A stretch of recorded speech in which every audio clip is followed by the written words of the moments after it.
Good morning, honorable members, Minister, Deputy Minister, National Commissioner, Executive Director, colleagues, guests, and everyone present. There is a quorum. I'm going to start a meeting now. Recording in progress. Members, I'm going to facilitate the process of the election of the acting chairperson. In the absence of the chairperson, the committee secretary must elect an acting chairperson. In terms of Rule 19 of Parliament in the National Assembly, if the chairperson of a committee is absent or unable to perform the functions of chairperson, the committee must elect another of its members as acting chairperson. An acting chairperson must perform the functions and may exercise the powers of the chairperson. I will now ask the members to nominate the acting chairperson.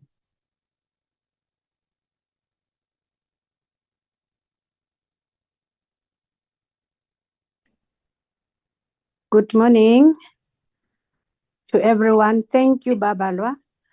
Let me take this opportunity to thank everyone on the media, on the platform. I would like to propose Honorable Seabe to be the chairperson of the meeting for today. I thank you. Sheikh Imam will second that. Thank you, Mr. Sheikh Imam. Do we have any further nomination?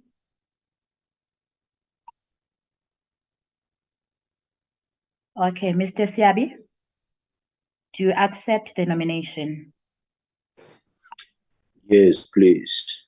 Okay, thank you. Do we have any objections, members?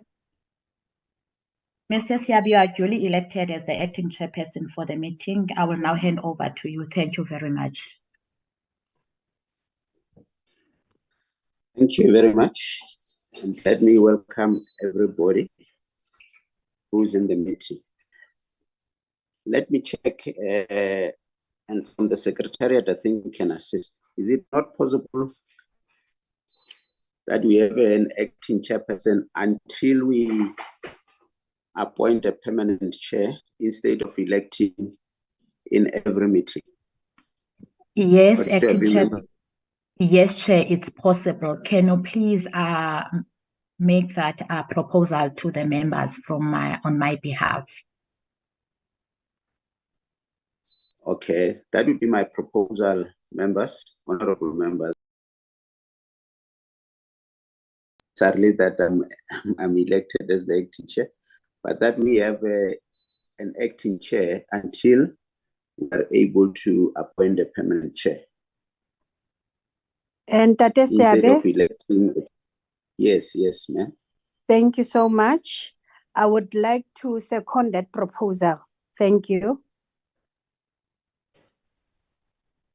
The proposal is seconded in Sorry, can I come in? Whitfield. Is that that's a thumbs up. Yeah, thank you, Chair. In wanting to support that, can we just have that proposal from the floor, from members, to propose that we will elect today an acting chair until a permanent chair is appointed. Thank you.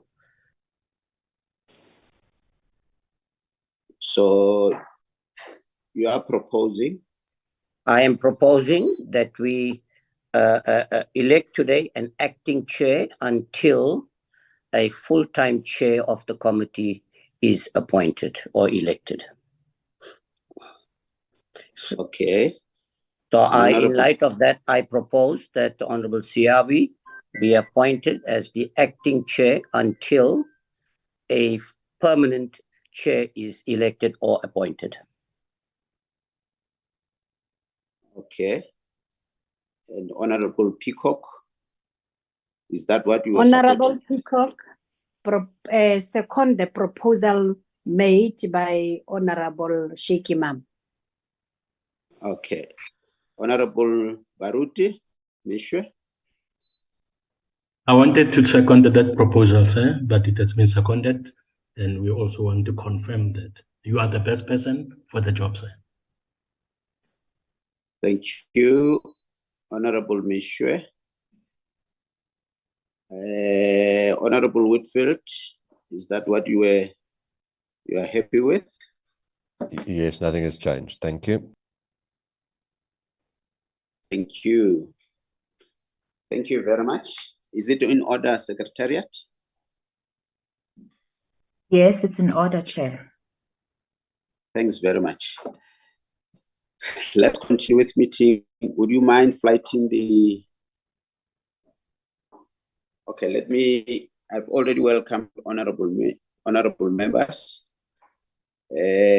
Honorable Minister, I see you are on the platform. Honorable Deputy Minister, the Executive Director, Mentla Tseng, I see General Dr. Lebeya, and your entourage. Let me welcome you all to this special meeting. And the agenda is before us, it's flighted. We're now on item 2, which is the adoption of the agenda. 3, apologies. 4, opening remarks by the acting chair. 5, presentation by the SAPS and the IPID, sorry. 5.1, briefing by SAPS and IPID. 5.2, briefing by SAPS on illegal mining in the Riverlea. 6, closing. Can I get a mover for the adoption of the agenda? Sheikh Imam moves. Seconder? I second, Chairperson.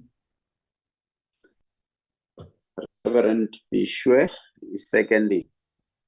We're now on item 3. Apologies. Babalwa. Chair, I only received one apology from Dr. Groenewald. Thank you.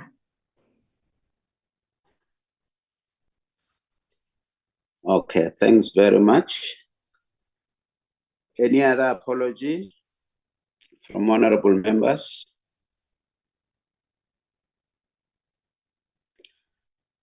No apology.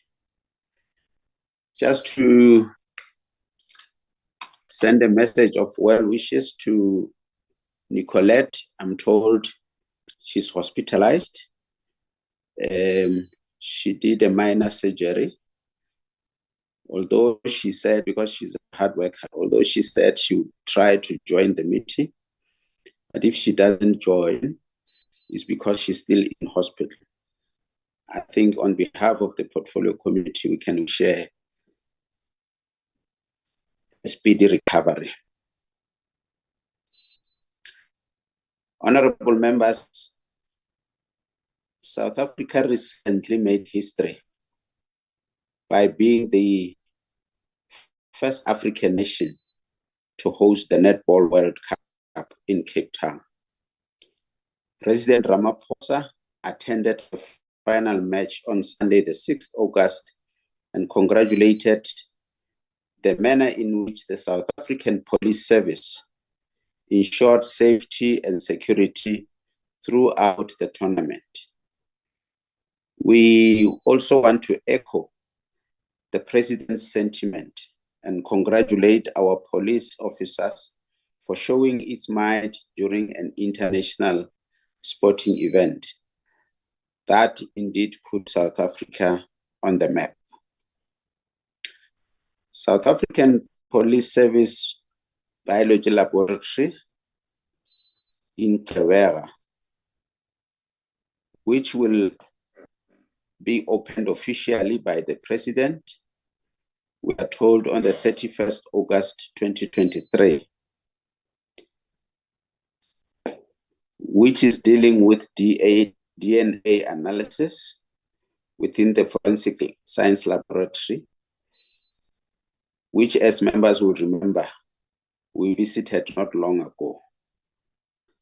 Expansion of the laboratory will include the installation of advanced equipment to analyze DNA, which will address the backlog experienced in the analysis of DNA and the fight against crime, especially gender-based violence and femicide.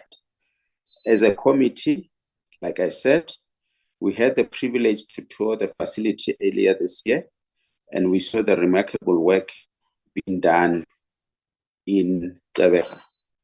And we were told in one of our meetings that the South African Police Service is really addressing the backlog in this regard. Violence linked to illegal mining continues to affect our communities profoundly. Our communities cannot be imprisoned in their own homes. We welcome the action taken by the police and congratulate them on the successes achieved. But this is not a sustainable approach, as we all know. All role players from civil society and government must come together to find lasting solutions to address the scourge of illegal mining.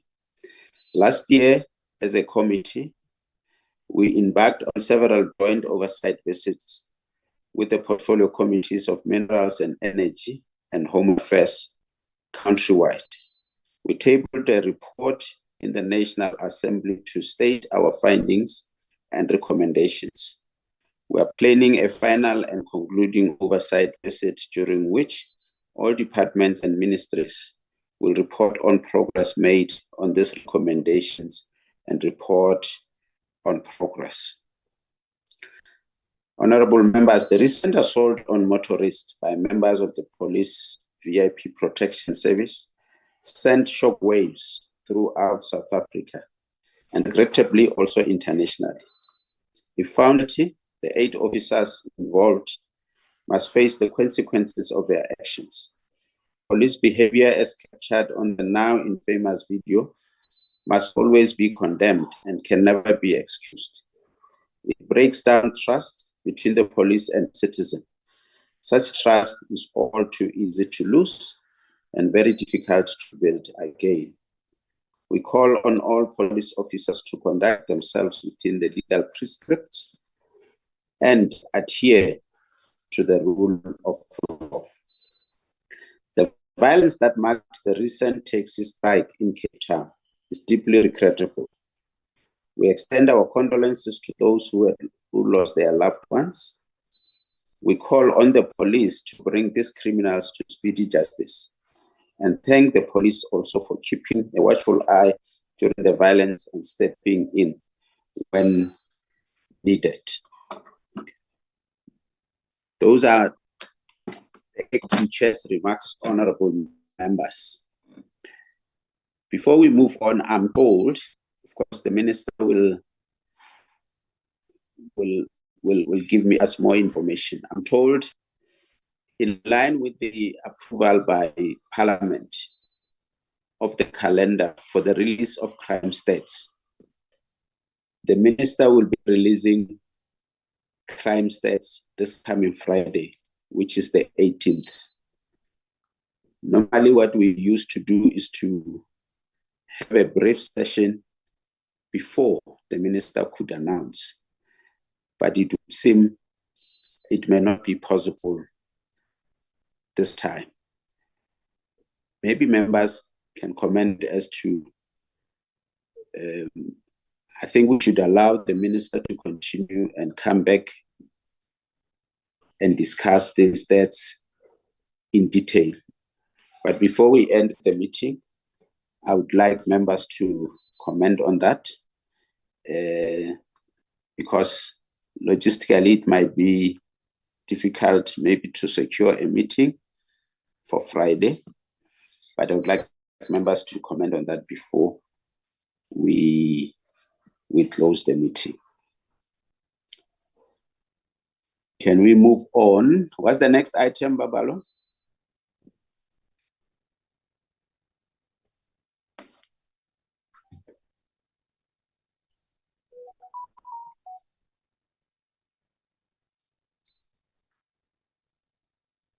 I think we're on item 5. presentation by SAPS and IPID. Honorable Minister, we're in your hands.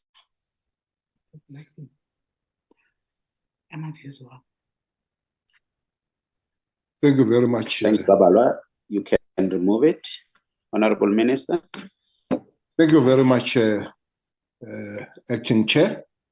Good morning to you. Good morning to all members. It's been some time, having not been part of the portfolio committee. We're here. I see the agenda of two matters that will be done by first police and the IPID, and then we'll go to the second one, which happens to be the illicit, illegal mining, famously or infamously known as Zamazama. I'm sure that briefing will be done. Chairperson, would agree with you that the negative impact and negative narrative by the actions of the members of the South African police that are attached to work with the deputy president of the country, as indeed put us on a little bit of back foot. Maybe it's my opportunity today, because there have been a lot of call of the minister that has said nothing about it. Chair, when the thing happened, I was out of the country. I was in Kinshasa, and every other thing by the acting minister, by the provincial, by national commissioner, by the IPID, and by all other principals, the deputy president himself, and all that, they have spoken on the matter. So really, there was nothing new. Recording stop. Recording in progress. There was nothing new that one would have come up with it, except filling the gaps as one has filled the gaps in calling the police to be cooperative on the matter and doing what they're supposed to do. I'm sure the briefing will tell us the ground covered by both the IPID and the police themselves, both internally and externally, in terms of criminal matters and disciplinary matters. So for me, that would be that on the first one. The second one, I'm sure, Chair, as that one comes, maybe we'll have a little bit again of a preamble before the actual presentation. Therefore, Chair, I would not waste time. I will take it back to Chair, maybe to sit with the National Commissioner and who presents on that one, and then go to the Executive Director who presents on this one from the IPID. Thanks, Chair. Okay. National Commissioner, my apologies. I didn't realize that the National Commissioner is in, but you are recognized. Can you lead us, National Commissioner?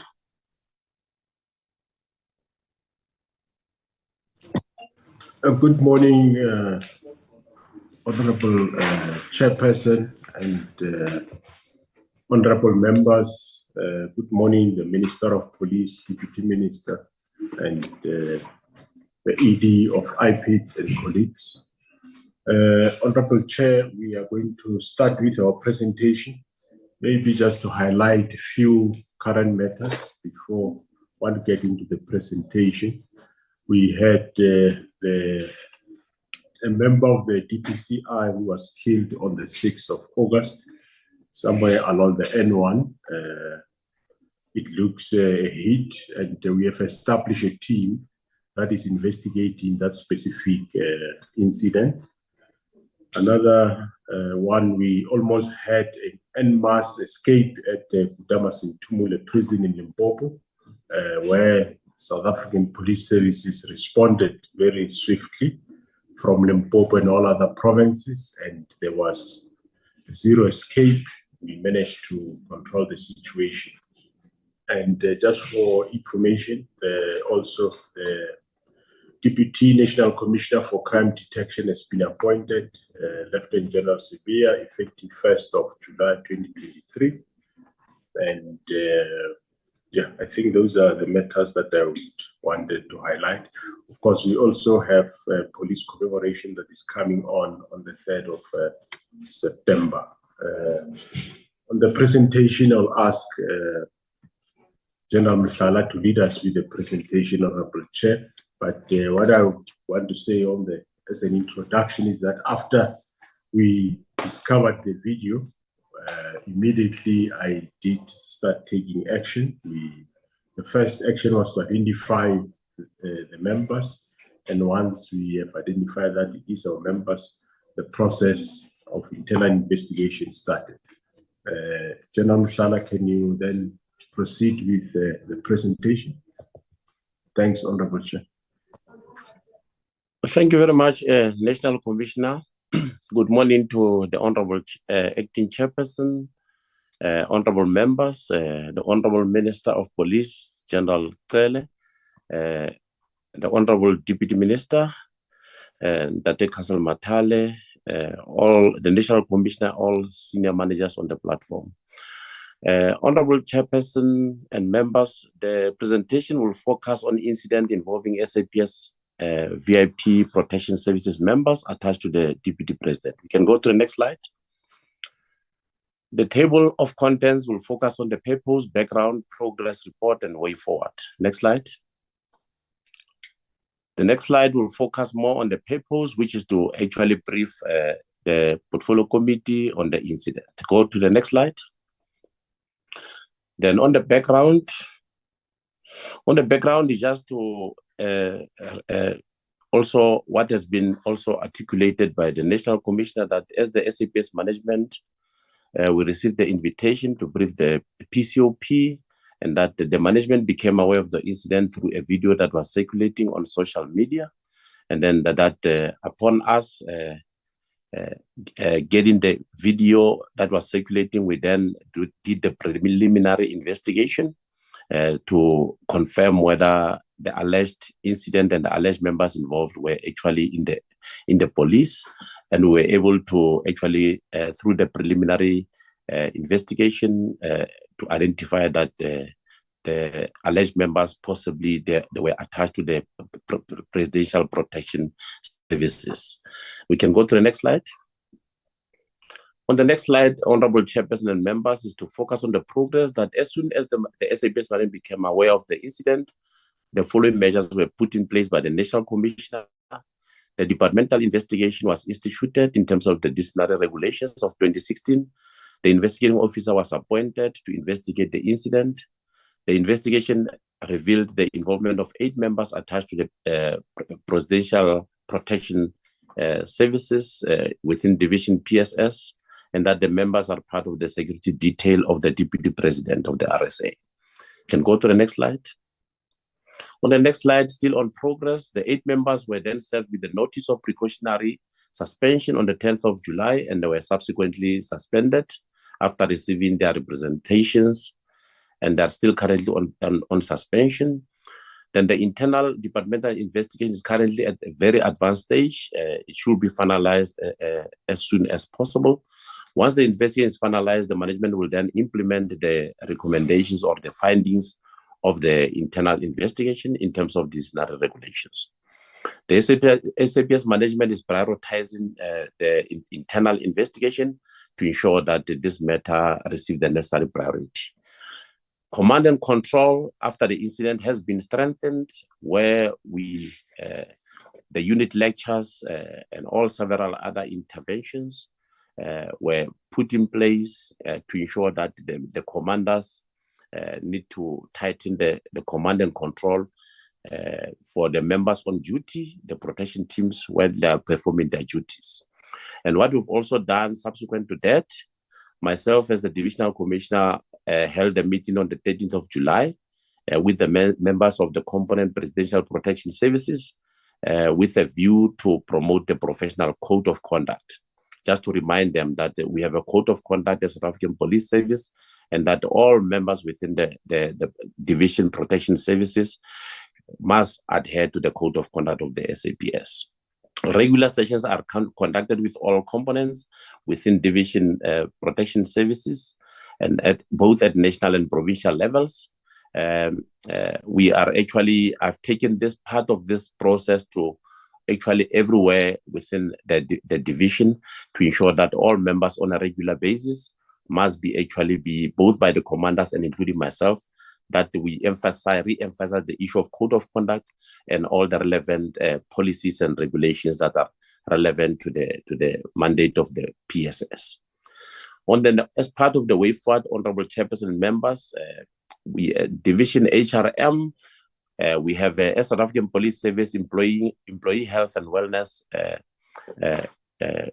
environment, which actually is able to deliver the proactive programs within the EHW, and that those programs are currently have been made available to the members, and it's a continuous process to ensure that the members on a regular basis they receive the proactive programs, and that as soon as we have finalized the internal disciplinary process, the Portfolio Committee on Police will be updated on the outcome of the internal process. I submit. Thank you very much, National Commissioner, Minister.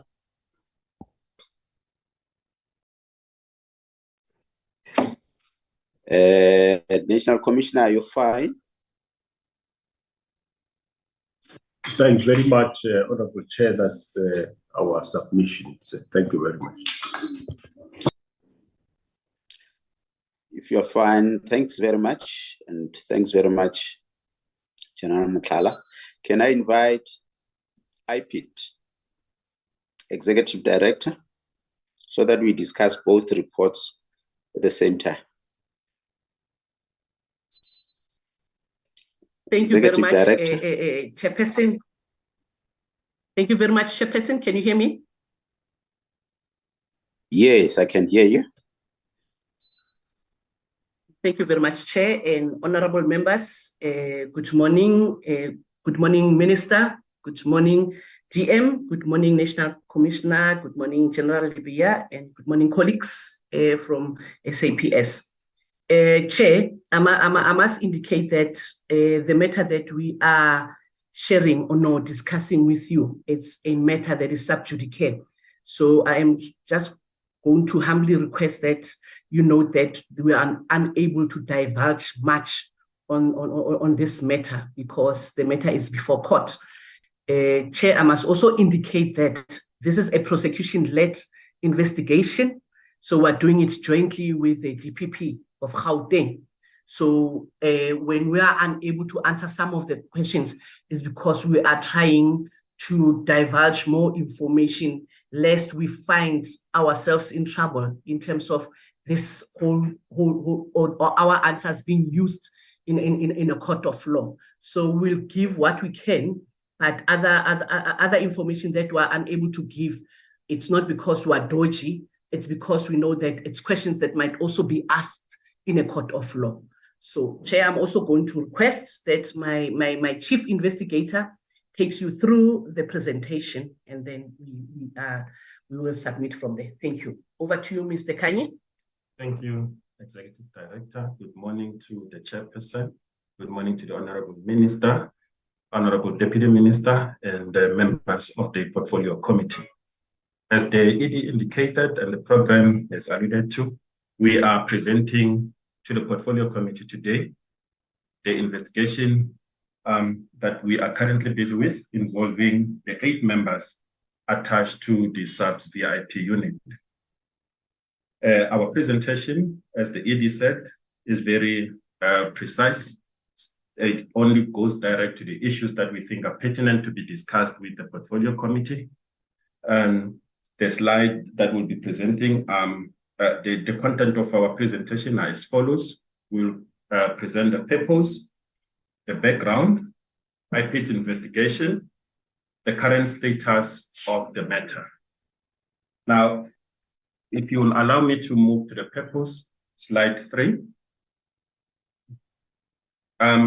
We are providing progress to the Portfolio Committee on police regarding the involvement of or the allegation against the members of the VIP.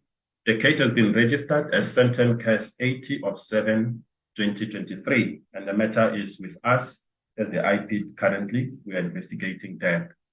The purpose, again, the second purpose is to give assurance to the investigations and the portfolio committee that the investigation is progressing well, that we've taken all the steps necessary to ensure that we investigate the matter without fear or favor. The background, you would recall that the genesis of this matter was through the video that circulated that went viral. So IPID also noted the video which was circulating on social media, and from the video reflected VIP protection unit members. It depicted them assaulting members that we've later identified as members of the South African National Defence Force employees. We then started with our preliminary investigation because we needed to confirm the incident. So the IPID's preliminary investigation confirmed that the incident in question, which occurred on the 2nd of July 2023 along the N1 in Gauteng, was indeed a matter that IPID had to investigate in terms of our act. So having satisfied ourselves, we then opened a case as per sentence case 80 of 7/2023 with the following charges that we preferred against the members, which is assault GBH, malicious damage to property, and pointing of firearms. That was the first step that we did as part of our investigation. Then we dwelled into the full investigation of this matter. So subsequent to opening the criminal case against the 8 VIP protection members, we then started with our investigation. Within the process of investigation, after having gathered all the statements that we needed and the information that was available to us, we were able to then refer the matter to the Director of Public Prosecution to peruse and also give guidance in terms of what is contained in the docket. And based on the evidence which was available and presented to the DPP then issued warrant of arrest against the VIP protection unit, all of them, all 8 of them. So on the 23rd of July, 2023, all 8 suspects were arrested, detained, and charged by the Independent Police Investigative Directorate. We then continued. So on the 24th of July, 2023, the suspects, all 8 suspects, made their first appearance in Randburg Magistrate Court. During their first appearance, they all applied for bail. However, the state requested the court to remand the matter in custody for formal bail hearing, which the court later granted. So on the 24th, the accused then indicated their intention to apply for bail.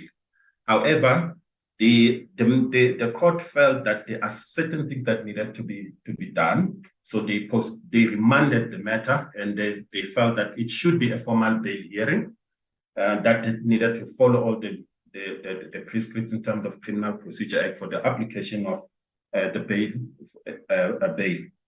Now, the matter was then postponed to the 1st of August for formal bail application, which then means that they were in custody from the 24th to the 1st of August, which was the direction of the court to allow IPID to continue with outstanding investigation that will then be used as they apply for bail that the DPP needed to consider. So IPID then ran with that, and on the 1st of August, the bail application was then entertained by the court. On the very same day, the 1st of August, all 8 accused applied for bail, and the court granted bail, and they were all released on 10,000 bail each. Currently, the status of the case now, the matter after they were released, the matter was postponed to the 27th of September 2023 for further investigation. And I can also indicate, Chairperson, that the investigation are at an advanced stage, and we envisage to conclude it very soon. Thank you. Over to the Executive Director. Thank you very much, Mr. Kanye. I just want to also indicate to the House that currently the matter is now out of our hands. We are just messengers of the court at this moment. and we are therefore making sure that we support the case. If there's any outstanding information that they want, we will continue to give them that information. So thank you very much, Chairperson. I submit. Thanks very much, Edie. Honorable Minister, do you want to make a comment before honorable members interact with the report? No, I'm fine. I'll listen to the members as they interrogate the report. Thanks. Okay. Honorable members, there is a report from SAPS and IPID. Can we interact with the report? Honorable Whitfield, followed by Honorable Majosi, followed by Honorable Meshwe, followed by Honorable Terplanche. In that order, Honorable Whitfield. Thank you very much, Chairperson. I appreciate the opportunity, and thank you to SAPS and to IPID for the presentations. Chairperson, it is becoming abundantly clear to South Africans, and when you go out into communities and you talk to South Africans about police abuse, it is pervasive. It's becoming increasingly clear that this is a cultural problem within the South African police service. And it's not a case of a few rotten apples. The entire barrel appears to be rotten. And this committee really needs to apply its mind, as it has done a couple of years ago, to the issue of police brutality at the hands of police officers who are given protection by their very own disciplinary regulations. And what concerns most South Africans is that in this instance, there was a video. But in every other instance, which may or may not have occurred, but we suspect that many other similar instances, we've seen how VIP protection officers drive, we see how they push people off the road, that there may have been many more instances which have not been recorded, and therefore there is insufficient transparency surrounding how the VIP protection unit, as well as other SAPS members, may conduct themselves on a daily basis. Now, we know during the lockdown that there was a massive spike in police brutality as they attempted to enforce the irrational COVID lockdown regulations.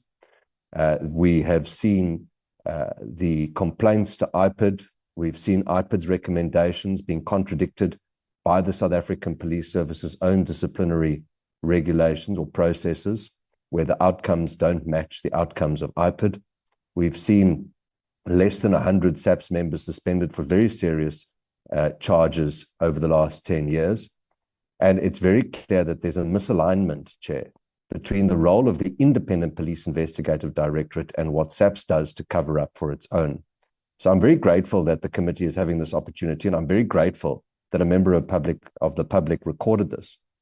But Chair, I would like to ask a couple of questions.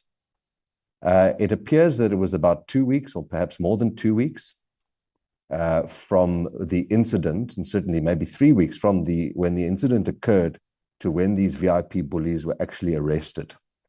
Can we get an answer from the South African Police Service as to why it took so long to arrest the people who, and once they knew who they were, it still took time to arrest these people, given the overwhelming evidence of what took place? That's my first question. The other question, Chair, is in light of the need for transparency. Now, in 2019, SAPS announced that body cams were on the agenda of SAPS senior management. That was announced in 2019. To date, I'm not aware of any police officer who wears a body cam. I'm not aware of SAPS having procured body cams, and I'm not aware of any immediate plans to do so. If there are, I think this committee should be enlightened. But the question is, when will police officers finally be issued with body cams so that we can improve transparency and police accountability? Chairperson, during this term, since 2019, we've spent a lot of time interrogating IPID's performance and not enough time interrogating SAPS's own internal disciplinary processes. We did, however, get a commitment from the Civilian Secretariat of Police that a review of SAPS's disciplinary regulations would be conducted. There was a committee. I think IPID was going to be involved. I think there was going to be a paper produced.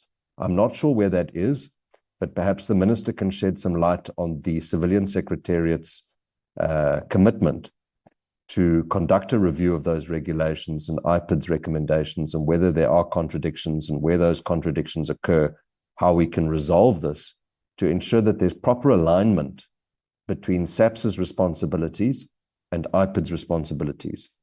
We can't have a toothless IPID that is undermined by the South African Police Service's own disciplinary processes. And that is the great frustration to the public out there, that they don't see any point anymore in going to IPID because they know that SAPS will simply cover up for their own. That is another cultural problem of a code of silence which needs to be interrogated and investigated by this committee. Chair, I would also ask, in light of the issue of police brutality, what progress, and I'd like a specific answer to this, whether there's a task team or a committee that's been set up, I'm not sure, but what progress has been made to demilitarize the SAPS as per the 2016 white paper on policing, as well as recommendations from various panels of experts over the years. And then lastly, Chairperson, in the Minister's budget speech this year, he said that specialized disciplinary units are established at a national and provincial level. Can we get an explanation as to what function these specialized units play over and above the ordinary disciplinary processes? Who operates them? How are they resourced? Are they effective? And if we can't get detailed answers now, Chair, I would ask that you request a detailed report on these specialized disciplinary units, or whether it was simply something included in the budget speech which doesn't exist. I'm not sure. But it was the first time, I think, that we'd heard of specialized disciplinary units.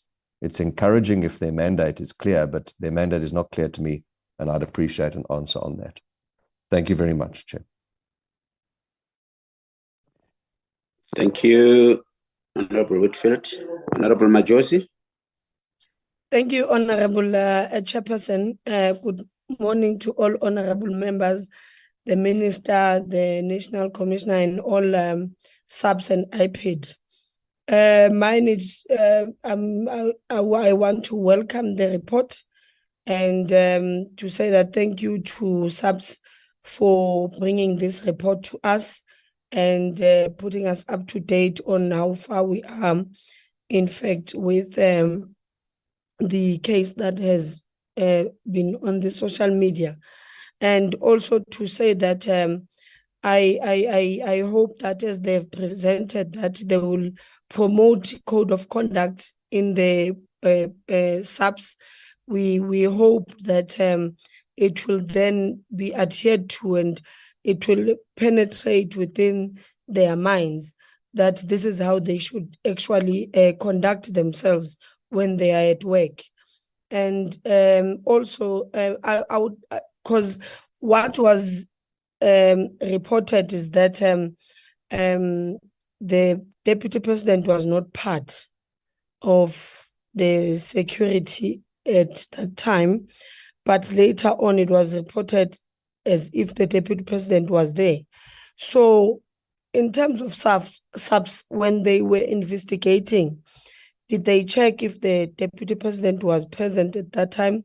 And of which it means the Deputy President was left unattended, which posed a vulnerability and danger to the Deputy President because he would be attacked as well as these officers were now brutally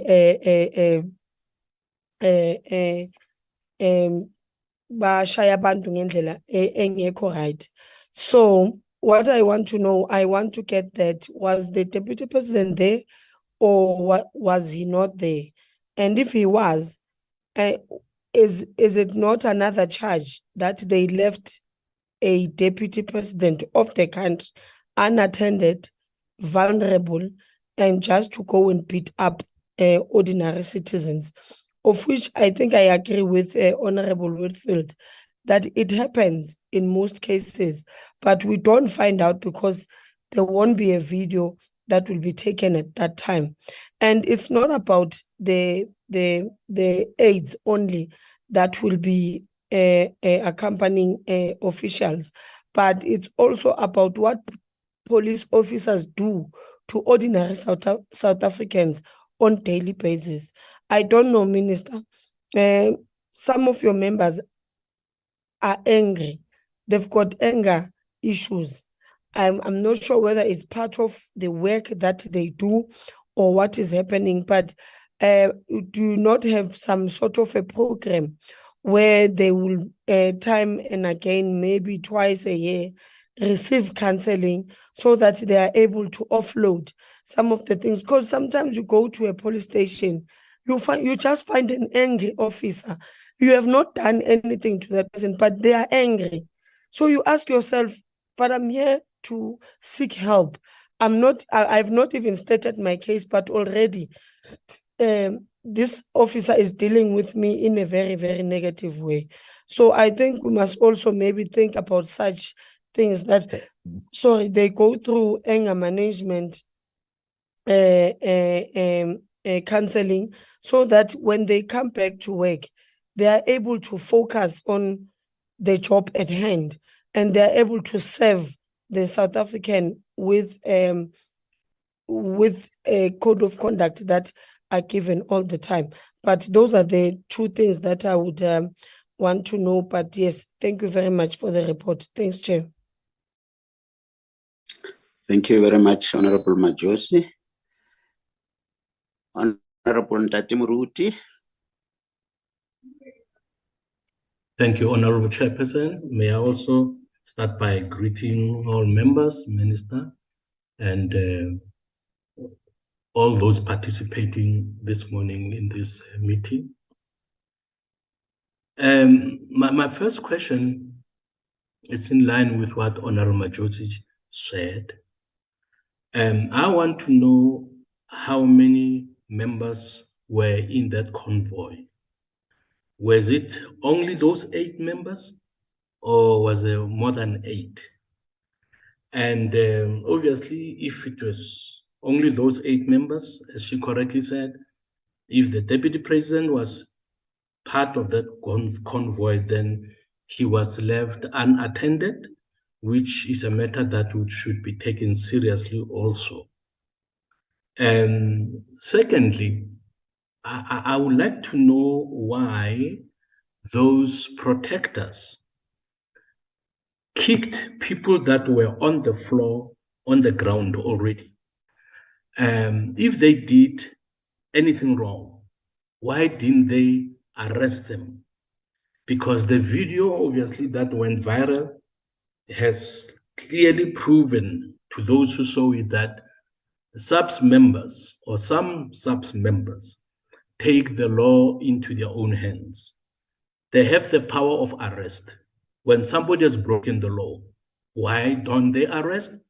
But they beat up the people in public. Particularly people that are on the ground, people that have fallen down, they still continue to kick them. That was definitely an abuse of power, and that should not be tolerated. It is surprising to hear that the people who were assaulted were SANDF employees. Were they officials or were they soldiers themselves? And when they were attacked and brutally assaulted, was it known that these were colleagues of the VIP protectors? I mean, SANDF members are colleagues of the police. So to hear that they were SANDF employees was a shocker to me. We thought that they were just members of the public. And then lastly, the police brutality needs urgent attention. Police, obviously, Honorable Majosi is correct to allege that many of them must be angry, and they let out their anger on people, and sometimes even on innocent people. There are matters that they come across that do not need violence from the police. And there are people who are scared to go to the police to report cases because they allege that when they were in the police station, they themselves were assaulted. So how can members of the public respect our police when among them we have those that assault rather than arrest? There is a difference that all police know. So I, with this question, also appeal to the minister and to the National Commissioner to ensure that the police are told that they have no right to take the law into their own hands. And those who take the law into their own hands and become aggressive and brutal before arresting people, then they should be told that they don't belong in the police. The police should be a service, but many of those we have, they are a police force and not a police service. We want to see communities working hand in glove with the police, but members of the police, of the communities, are scared of those that they are supposed to assist in order to bring culprits to book. But as long as they are traumatized by the police brutality, many of them who can come forward will not come forward. Thank you, Chairperson.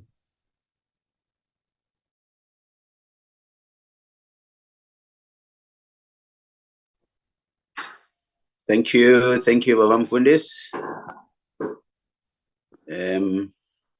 Honorable Terplanche. Thank you, Chairperson. And from my side, good morning to the Minister, the Deputy Minister, and the police delegation. Chairperson, my colleagues covered a lot of ground already. So I'm not necessarily going to cover all the things that they addressed already. Chairperson, I am also very concerned about, the complaints that we are receiving from the public about police brutality. And I think this one is really, indicating what the kind of problems are that we are facing. Chairperson, my question, let me start by the first question. Why did it take so long to get to the point where people got arrested? And even now, why is it taking so long, in terms of the disciplinary process? What prevents the police to move on with the disciplinary process and get it sorted? Chairperson, at the moment, we are told that the police are the 8 people that we're referring to, that they are out on bail. And my question is, are they still suspended? And are they suspended with full salary? Are they still getting a salary at the moment, or what is the position? Next question from my side, Chairperson, is, and that was also covered by my colleagues already, they were, at first, the Deputy President's office indicated that he was not part of this, convoy. It's only at a later stage to come back to confirm that he was indeed part of this convoy. I want to know, why was this initial information, this obviously wrong information, was given to the public? And now that we know that the Deputy President was part of this convoy, did he witness what happened? Or what is the position? And if he did, what did he do from his side to address that? Chairperson, getting then to IPID, I want to, comment IPID. I also spoke to IPID right in the beginning, and they started, very, very, they were very committed to start the investigation. Yes, I also have my concerns that it took so long. And what the director told us now really, is a bit of concern. Chairperson, she said that, or the investigator said that the investigation is finalized. That is what he said. And then again, we also was informed that the case has been postponed for further investigation. So is it now completed? Is it not completed? Really, it is speaking with, a split tongue telling us it's been completed and then it's not again. And then, the most concerning issue about the message that we get from IPID is the director told us that they are now messengers of the court. Since when are the prosecuting authority, since when are they the investigators? Fact of the matter is the investigation must be done properly by IPID itself, and the only measure that they need to comply with is, do they have a prima facie case? Have they covered the investigation to the extent that it's finalized now? I am not sure exactly what we were told by IPID. Chairperson, thank you for now. It's my questions. Thank you. Thank you very much, Honorable Chair Planch. Honorable Koza. Greetings, Chairperson. Greetings to all the people on the platform attending this meeting. Chair, I've been covered to a certain degree by the colleagues that have spoken before us.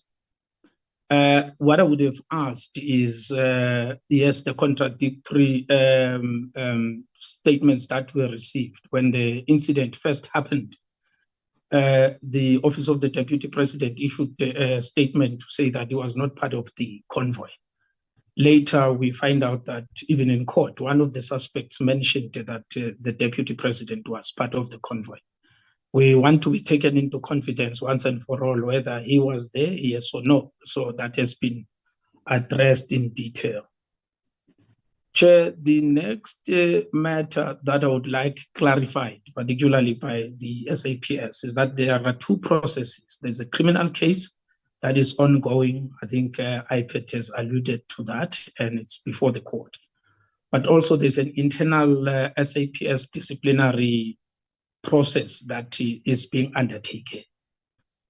I want to find out, or we wish to be told specifically that the internal disciplinary matter will proceed irrespective of what is happening in the court case, because the tendency is that once the matter, there's a criminal case, the internal processes stop. And then people claim that, no, let's await the outcome of the cases. These are two different processes. I think by now, SAPS is in a position to charge these members so that if they're found guilty, they are expelled with immediate effect in terms of the internal disciplinary processes, irrespective of the outcome of the criminal matter. I want clarification there. Lastly, Chair, this matter seems to have been, what triggered this matter seems to have been just a traffic violation. Because, well, by law, we understand that the blue light brigade must then be given, you must give way to them, like people would normally do. Let's just assume that for whatever reason, these victims did not get an opportunity to make way for the convoy. It's a traffic violation. It was not necessarily a criminal matter. Because surely if the life of the Deputy President was in danger, why would they use a polo to try and stop such powerful SUVs or whatever? I think it was just an overreaction. But maybe will be clarified how did this traffic violation degenerate to a brutal assault on civilians. Lastly, to IPID, Chair. We know that IPID works a great deal within the SAPS. However, we've seen recently with the strike of Texas strike in Cape Town, where the city police or metro police there were brutalizing the demonstrators and the strikers there. IPID at some point needs to tell us, or maybe not today, maybe in the future, how many cases of the metro police are they dealing with in terms of police brutality, and how far can they go and investigate such matters? Thank you very much, Chair, for now.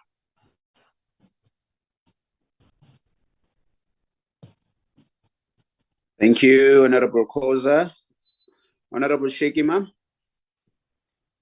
Thank you very much, Acting Chairperson, and allow me to acknowledge the presence of the Minister, Deputy Minister, Commissioner, and all IPID hawks, and all my colleagues. Now, Chairperson, I am of the opinion that to some extent what we're doing today is premature, because we seem to be also delving into the merits and demerits, despite being told that this matter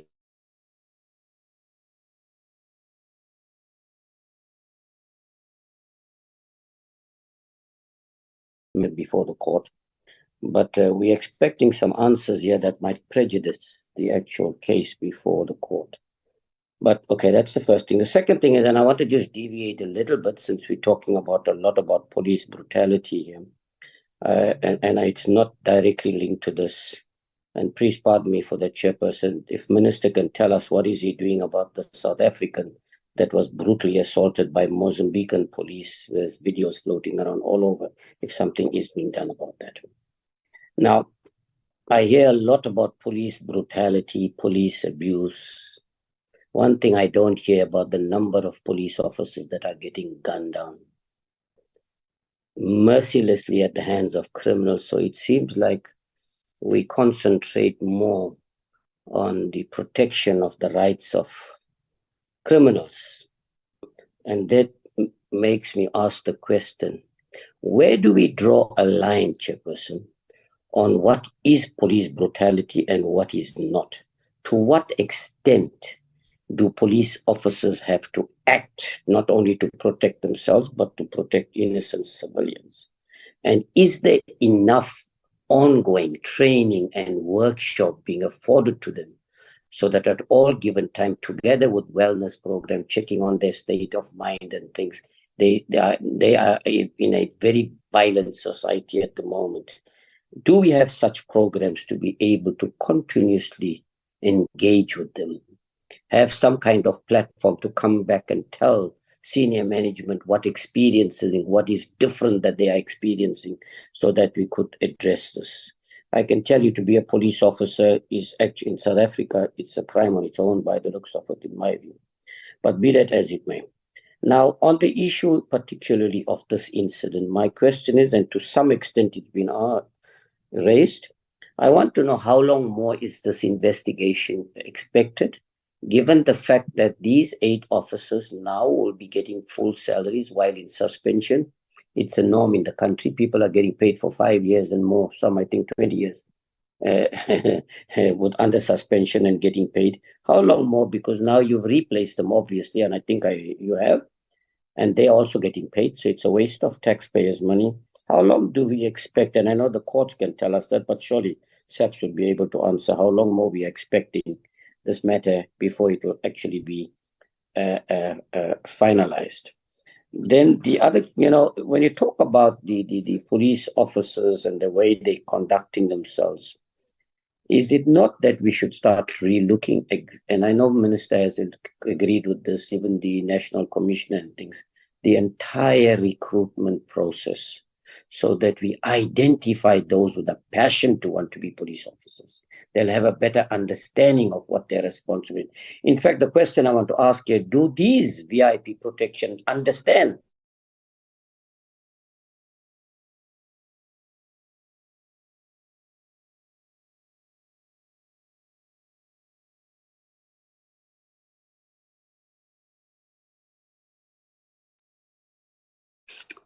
Honorable Shegi, ma'am, are you still there?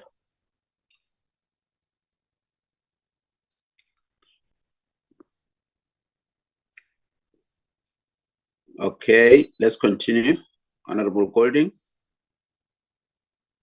Thank you, Honorable Chairperson. I'd like to start off by asking that we recognize those who are doing well in the SAP. And I'll take a moment just to recognize the life of Colonel Franz Matipa, who was gunned down on the 6th. And we're looking at those members who are actually highly competent and executing properly in their function and their job.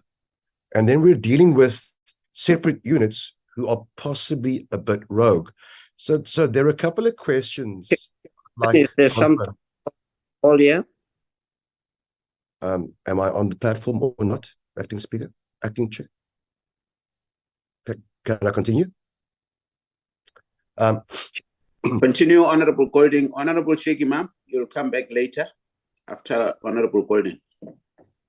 Thank you, Chair. So what I'd like to confirm, there's been back and forth here. The question is, was the Deputy President in the convoy, yes or no?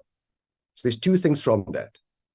If he was, it then means that one of his protection vehicles stopped, peeled off, while the rest carried on, which impacted on his safety. If he was not in the convoy, where was their principal and what were they doing? Because if he's not in that convoy, surely there's no urgency, there's no need for blue lights, there's no need for high speed. They're protecting nobody at that point. There is no principal in that convoy. So there's no urgency and there's no need for any action. Further to that, seeing as these are VIP vehicles, one could fairly assume that these vehicles may have in-car cameras record such incidents. If that is the case, have you received any of this information? We are dealing with SAPS disciplinary actions and IPID actions, but there's a secondary or a tertiary side to that. Is has there been any indication of a civil claim yet? As was indicated, there's lots of instances of civil claims against SAPS. And I'm suspecting in this case, due to the actions of its members, we will yet again see civil claims lodged against SAPS at the cost of the taxpayer. And the question is, if those civil claims are lodged, at which point do we hold members personally liable? Not just by the state, by the taxpayer, but do we hold them personally liable if they're found guilty of this offence? That is all. Thank you, Chair.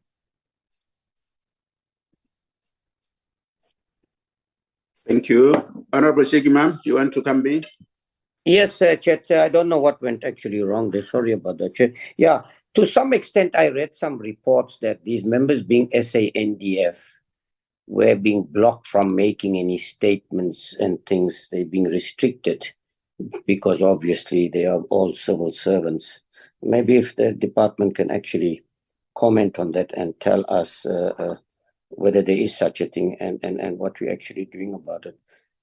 I also thought I must tell the minister that one of his police officers were almost gunned down in the M4 yesterday or the day before as well.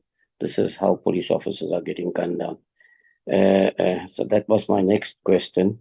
And I see that a statement was being made that we are now going to be strengthening more control measures. Are we then conceding that there has been some weaknesses in the officers' understanding, or we putting in measures in place to ensure that these VIP units and officers understand their role? And why this 11th hour? Why do we have to wait for incidents of this nature to take place before we decide to put measures in place to try and prevent these things? I'll stop there for now. Thank you very much, Chairperson.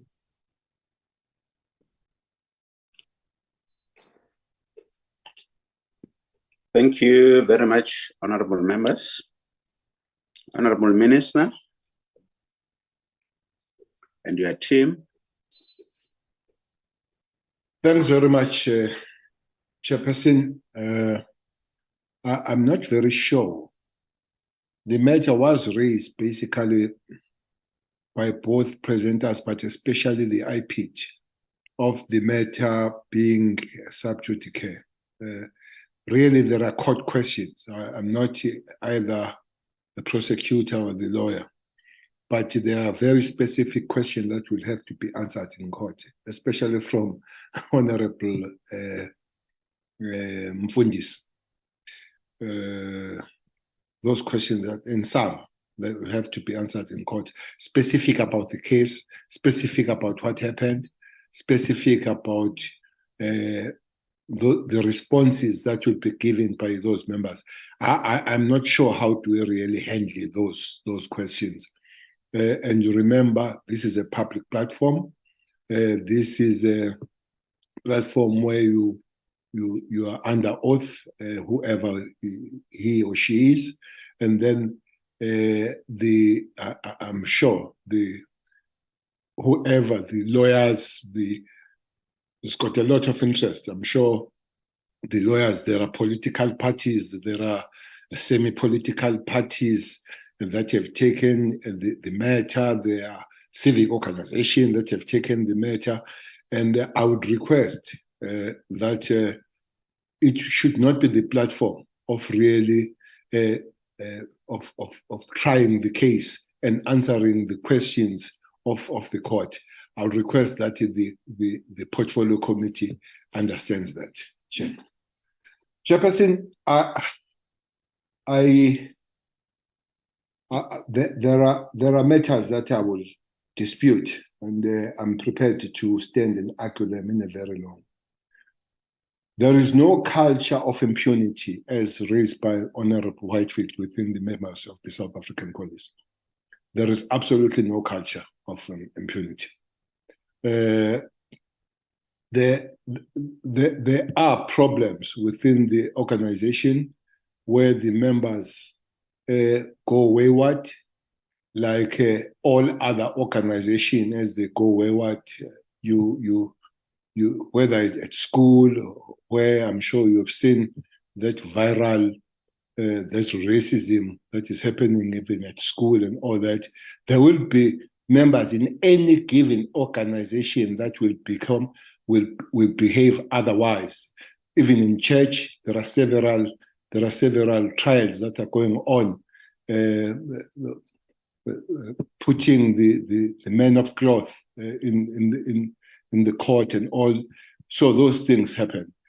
So I'm not going to say then there is a culture of impunity or culture of sinning in the church, a culture of impregnating kids at school and all that.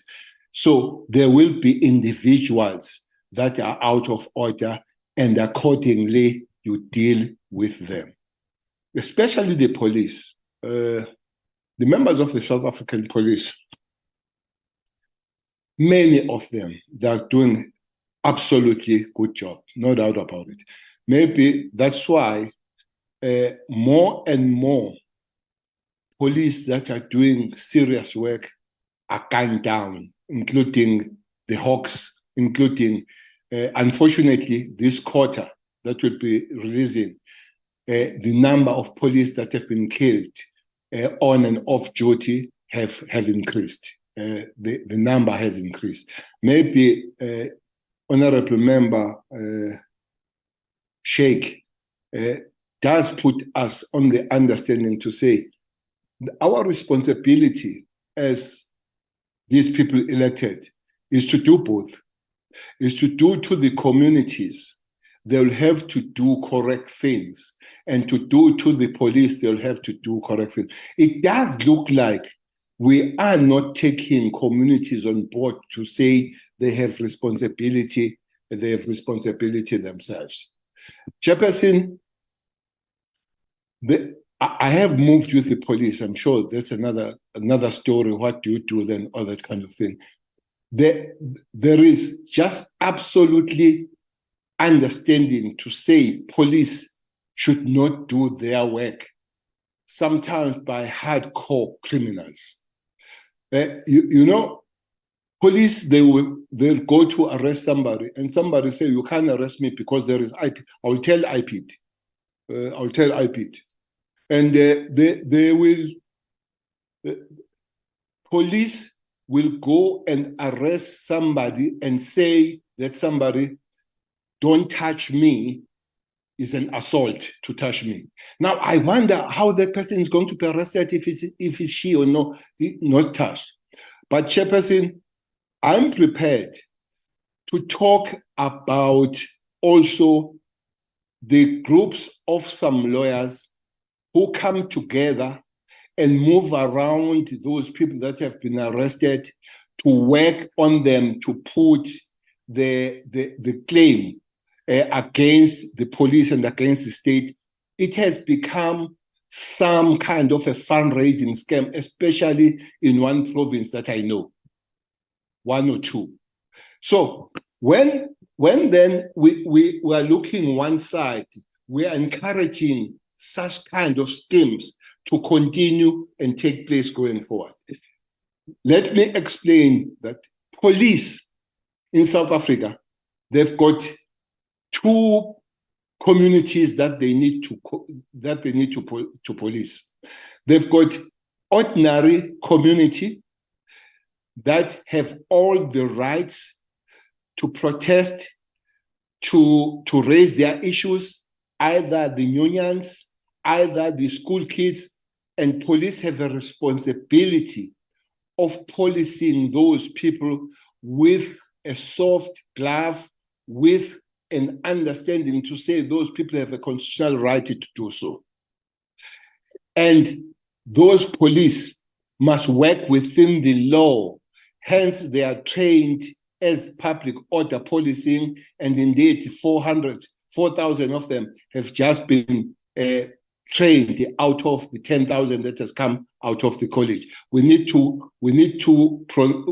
train more. There are almost 9,000. We need to at least to reach 12 to 13,000 to be able to respond to those things. There are those people that are policing, ordinary South Africans, I guess, including these that happened on that particular road, though we don't know what happened on that particular, and the court situation will tell us what happened on that particular day. Then there is a second category that the South African police must police. That category are the people who go for planning, and in their particular planning, elimination of whoever is on their way must be planned. Is a part of planning. Is a part of planning that when these police come, shoot them. When these security people come, shoot them. So those cases are planned in a way, and those cases end up people dying. And indeed, I don't understand why, if and when police they respond to such situation, and that will be regarded as brutality. So maybe ourselves will have to, together with the colleagues, by the way, we are members of parliament, to talk about these things, that South African police are one of those services that are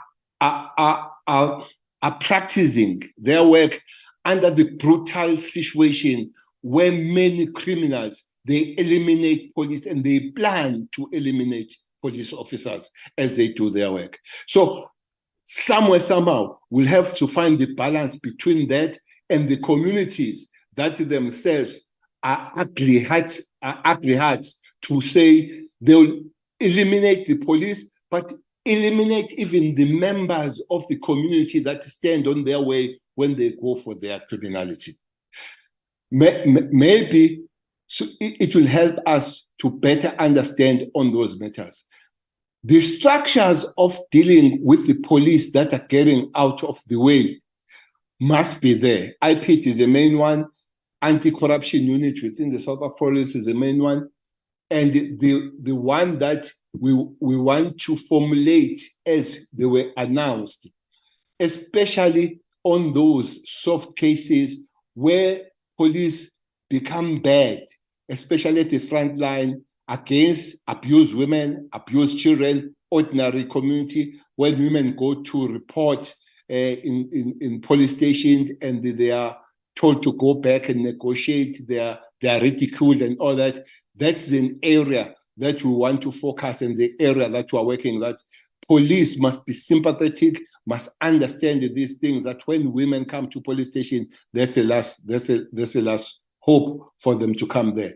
That takes on board what has been raised by Honorable Majosi, that you do that, but you also do on the well-being and welfare of the police, of which there are those structures who are trying, they're not strong enough, I agree. Those structures of well-being, of welfare of the police, we are strengthening those structures. I think we are trying to get more psychologists, more social workers, putting them in systems so that they are able to work on that. Honorable Majosi is raising the question of, are these members angry? I would simply say yes, Honorable Majosi. But these members, they come from also a highly angry community and society. That's why you'll find that people get sentenced. Somebody just got sentenced, I think last night, for murdering 3 of her kids. He's a medical doctor, this person. In Eastern Cape, they are burying 3 kids that way. So it's not just within this organization. I agree, they are trained, they must do better and all that. But maybe as the members of parliament, we must take on board the situation of South Africa and we work on all that situation rather than concentrate on one element. We are dealing with angry society. We're dealing with people that they kill their own kids, they rape their own daughters, their own mothers. So I want to make a clarion call here to say, dealing with these matters, let's broaden. That does not mean that the members of the South African police who get out of the way, they must be punished accordingly and corrected accordingly. The last point I want to make here, the convoy of the deputy president normally has 7 cars. I think there will be 6 from South African Police Service and 1 from the SANDF. Usually that is a medical kind of a car. Usually there are 7. Now, the DP was in the convoy, was not on the crime scene, where I think 2 of his cars they pulled off to deal with that matter. Talking to him, he realized at home that there were two cars that peeled off. Realized at home, did not know until was told later or saw later that incident has happened. So that's a question. That is my briefing about the presence of the deputy president on that particular day in that convoy. 7 cars, 2 peeled off, which means 5 continued. And indeed, it can be explained with discipline or explained in court what was the impact of that peeling off and what made them to peel off when the rest of the convoy was driving forward. Chairperson, disciplinary matters and court matters will be answered by the ED and the National Commissioner with their team accordingly. But I would request that we don't go deep on the court and court case matters. Thanks, Chair. Thank you, Honorable Minister. I think National Commissioner. Thanks, Honorable Chairperson.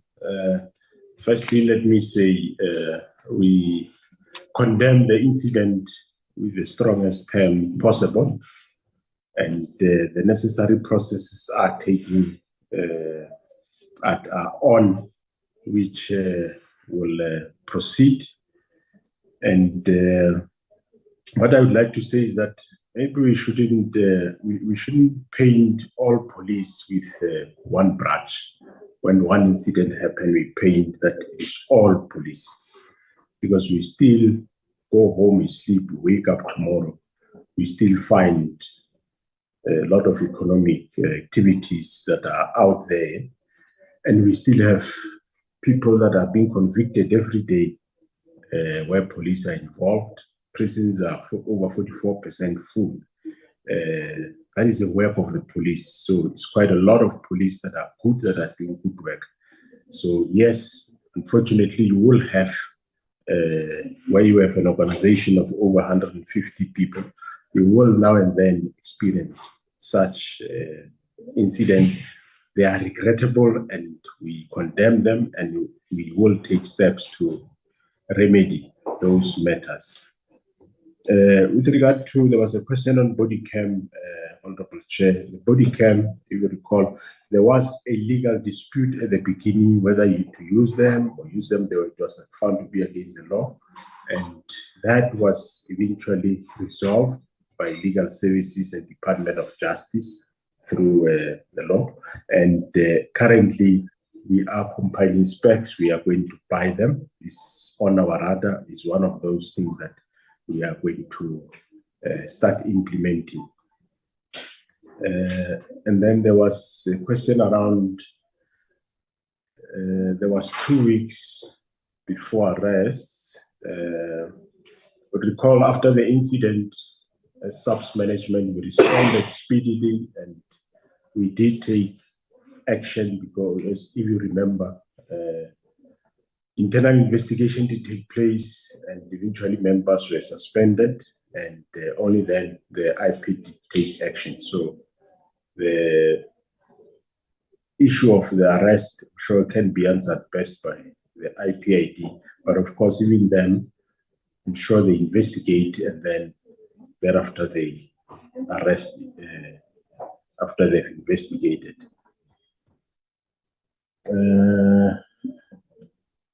Yeah, how many members were on the convoy is a question that we should leave for the benefit of the security of the convoy and the DP.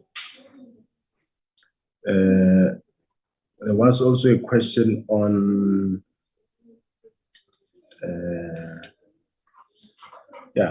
why police did not move with speed with the disciplinary process. I think we did because our actions were, we have taken, as soon as we saw the video, we did start taking actions, and the disciplinary inquiry started immediately thereafter.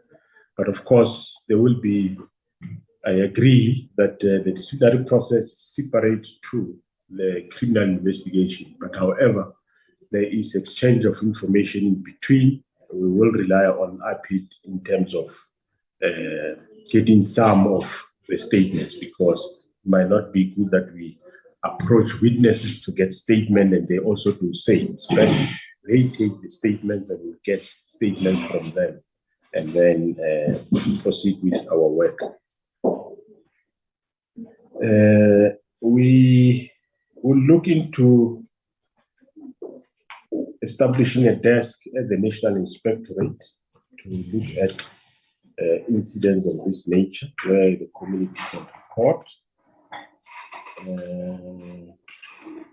There was a question on that members of SANDF have been prevented to give statements. That I cannot respond on that. We have not approached them for statements. That's what I'm saying. It is said that we will get statements from IPID, not from witnesses, because it might not be good that we go directly there. So we are not aware of that, and we can't respond on the correctness of such a statement.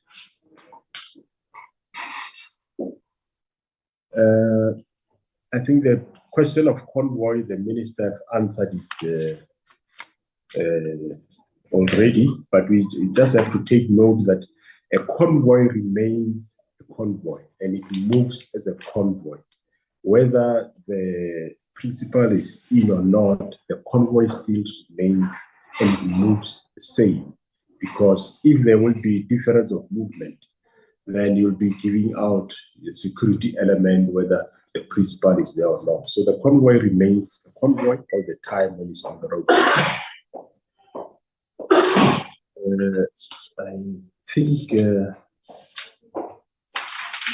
I think we answered all the questions. On the question, how many members were on the convoy? As I said, that's a question that we rather leave it for the security purposes. I think I'll ask my team here, General and General Skiddy, if they want to add. think we answered almost all the questions. Is there any addition? Thank you, Honorable Chairperson. I think that's all the questions. Thank you. Thank you, NASCOM. ED. Thank you, Chairperson. And I'm also noting the comments that were made. We welcome some of them. Chair, I will still continue to say, please remember that this matter is sub judice. And I'm saying this statement because it's not like I said, we are not dodgy on this situation, because some of the questions that are asked here are questions that are going to be even asked in court, but we'll try our level best to respond to them. But I also want to emphasize the matter of the IPID amendment bill, because some of the issues that are raised here are issues that can assist in making sure that we strengthen our oversight as well as our independence as IPID. So it's important that we do that. But I also want to comment on the proactive approach in dealing with police brutality. Chairperson, we do station lectures. Chair, we've also agreed with the General Mohlala in an informal discussion that he is going to open all their offices to make sure that we engage the police officers in the VIP section in various provinces. So it will give us an opportunity to interact and also share our mandate with themselves, so that people should not feel disillusioned, because I agree with the National Commissioner as well as the Minister to say that there are good cops out there who are committed to the cause. I am going to go straight to the questions that were asked. What took us so long to arrest a Chairperson? I just want my chief investigator to clearly outline what exactly made us to not arrest immediately after the members were suspended. So I'm going to hand over to Mr. Kanye to then talk about some few processes that were set in place. Thank you, Edie. Thank you, Minister, Deputy Minister, the National Commissioner, honorable members. Perhaps I need to start by copying from General Libia's page in one meeting where he said, investigation is science. It involves a number of aspects. So you cannot just investigate and take a decision based on what you see on face value. You need to go deeper and start to do your investigation, which will involve gathering of information, visiting the crime scene, confirming the crime scene, interviewing the witnesses, supporting the allegation of assault through medical reports, getting the statements from the medical practitioners that confirms the severity of the injuries, so that we see whether that does meet the definition of assault GBH, the issues of, so you gather all the information, put it together, analyze that before you can act. You would just agree with me that if we acted on the basis of the video that was circulating without doing thorough investigation, the authenticity of that, because that and take the suspect and appear to court, the court would have struck off the matter of the rod, and that would have been travesty of justice to the victims. Now, it became very important and imperative for us to first gather information, which is a process. Because if you want to have a watertight case, you need to do your investigation systematically, making sure that all areas are covered. And that's what the executive director advised the team, that gather all evidence, make sure that everything, when you present to court, you have a watertight case that the court can also agree with you. And you would see, honorable members and the minister as well, that in our presentation, we mentioned that after we gathered the information and we approached the DPP, there was no hesitant in terms of issuing the warrant of arrest, because they were in the information that was contained.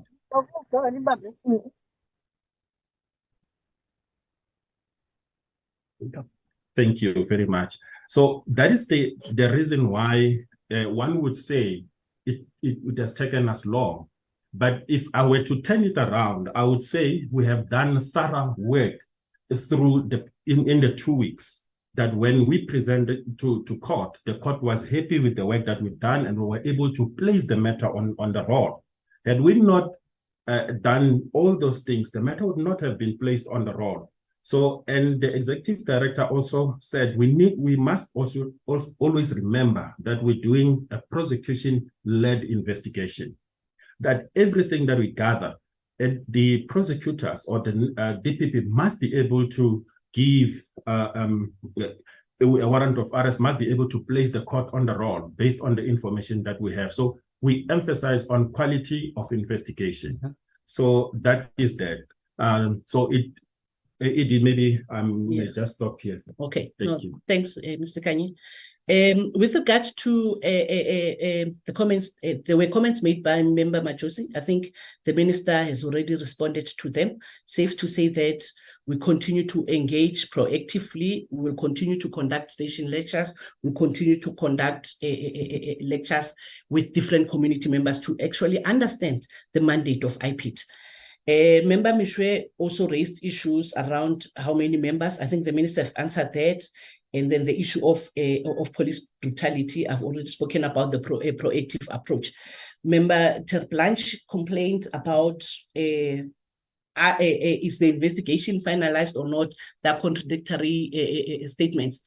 Let me indicate, Member Terblanche, that we have done our level best in terms of the investigation.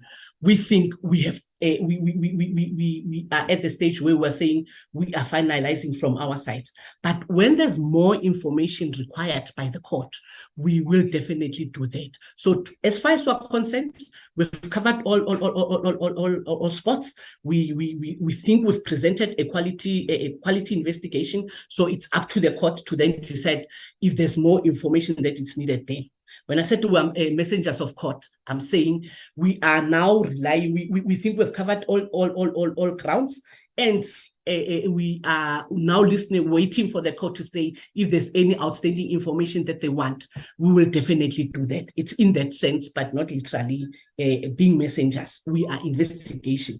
We're dealing with investigation. Member Khoza also raised issues around how many metropolis, how many brutality cases do we have by metropolis. We will certainly give that information because we can't give it right now because we do not have the stats for that. We'll certainly give a written response to that. Member Sheikh Imam spoke about police brutality, and I think it's more of the comments. But let me also indicate that he also asked around issues where members stopped from making any statements. No, we managed to go out, look for those members, and got statements from them. We have guaranteed them of their own safety, and we'll continue to engage with them just to make sure that they are covered, they are not being threatened. If there's any threat, we will certainly report it to the police. So they have given the statements as such, and they are willing to come to court and give evidence in court. With regard to, Member Golding spoke about where was the principal, the ministers answered. Any civil claim, I think the ministers also answered. I must indicate that there are recommendations that we are finalizing, and we will be submitting them to the National Commissioner in due time. I think I've covered almost every question that has been asked. I submit. Thank you, Chair. Thank you, ED. National Commissioner, if quickly you can just answer the question, are members suspended with pay or not? Thanks, Honorable Chairperson. Yes, the policy currently is suspension. It is with pay, except the days when they were in incarceration. That will be without pay. Thank you, Honorable Chairperson. Okay. Thanks very much. I know the questions were many. There are those questions that you still need to submit them in writing. I see the hand of Honorable Majosi. Honorable Majosi. Yes, sir. Thank you. Just on a follow-up, Chairperson, when I raised an issue that maybe we should look at... Maybe before you... Yeah, let me interject there. I see a number of hands. We still have another item, 5.2. I don't know whether members want to continue with this one and see how far we go, because I see 4 hands already. Who wants to make follow-ups? I'm just saying, if we make follow-ups, we must know that we're really under pressure of time. But okay, let's continue. Maybe 1. Honorable Majosi. Yes, thank you, Chair.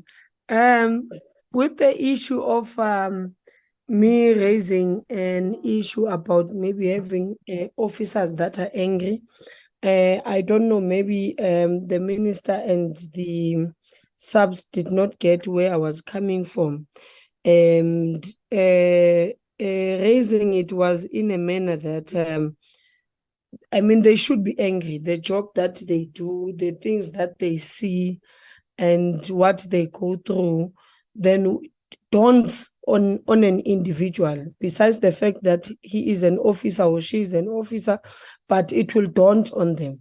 So that is why I was saying, let us look into that, because when you say South Africans are angry, yes, they're angry, but is there anything you can do about it? No, you can't go house to house and offer people counseling. But here we are talking about an institution that is in government. That what other strange measures can we do to make sure that our SAPS officers are able to offload some of the things that they see and what they go through, and they're able to come to work with a clear mind of having to serve those South Africans. Even those South Africans would come in angry, but they must then possess that skill and calmness to say, this is a person that is angry and I must be able. So I'm talking in a manner of an institution. I heard that I'm sorry, I don't know the surname, but she was speaking now that she has addressed the issue of measures that would be put in place. Maybe I didn't hear that, but after I had raised it, I did not hear any response on that. If maybe, is there something like that we can do as an institution to make sure that our officers are always in line and they are always proper and they always get a counseling or some sort of, I don't know, what is it that they can do? Because honestly, South Africans come to us crying that they did not get help because when they go to there, this is what happened. So we can't be attending to such issues, or else we can be attending to an issue that maybe let us focus on dealing with our officers and making sure that they are in the right mind whenever they deal with South Africans. Thanks, Chair. Thank you, Honorable Majosi. Honorable Whitfield.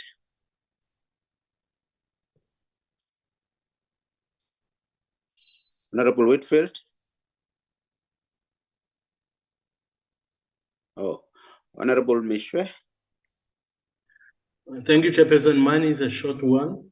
If I heard correctly, the National Commissioner in his reply made a statement to the effect that a convoy remains a convoy whether the principal is there or not. I need clarity on this one, sir. Does it mean that even when the principal is not part of the convoy, that you can have VIP protectors pushing people out of the way, and also blaring sirens even when the principal is there? What does that statement mean? A convoy remains a convoy whether the principal is there or not. Thank you, sir. Thank you, Dr. Muruti. Honorable Derplanche. Chairperson, thank you. Just two short things. I listened very carefully to what the minister explained about, the police and their position and the work they are doing, and I fully agree with him. But minister or chairperson, it can never be justified, and I don't think that was the minister's intention. We can never justify police brutality. There are prescripts in the law how they should deal with issues like this. And I was just concerned that the impression can be created that the minister tried to defend police brutality. The second issue is, Chairperson, I've also listened to, what people have been saying about, the